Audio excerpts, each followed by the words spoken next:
Hello viewers, welcome to our channel Fact Engine. In October 1962, the world stood on the brink of nuclear war. The Cuban Missile Crisis was a tense 13-day standoff between the United States and the Soviet Union that nearly changed history. Today we'll explore how it began, how it unfolded, and how it ended. The seeds of the Cuban Missile Crisis were planted in the Cold War rivalry between the US and the Soviet Union. After the Cuban Revolution in 1959, Fidel Castro aligned his government with the Soviet Union, angering the United States.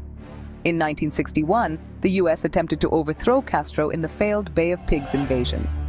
Tensions between Cuba, the US, and the Soviet Union continued to rise.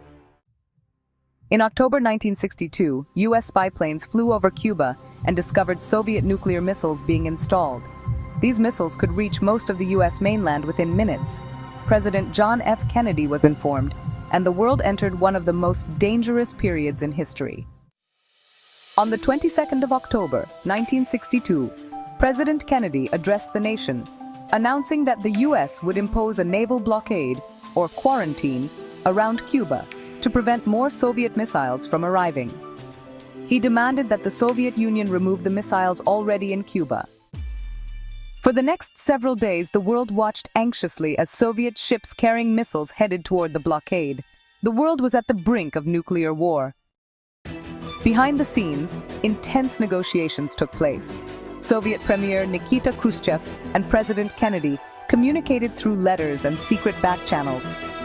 Meanwhile, the US military prepared for possible invasion, and the Soviet Union stood ready to retaliate. After several days of intense negotiation, Khrushchev agreed to remove the missiles from Cuba in exchange for a USA promise not to invade the island.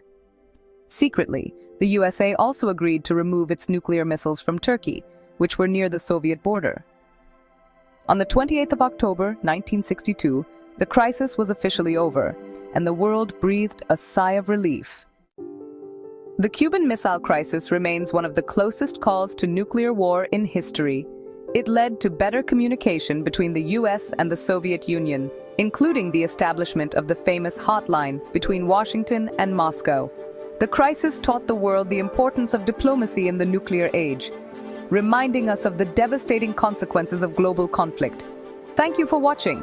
If you found this video insightful, hit that like button, subscribe for more history content, and let us know what historic event you'd like to learn about next.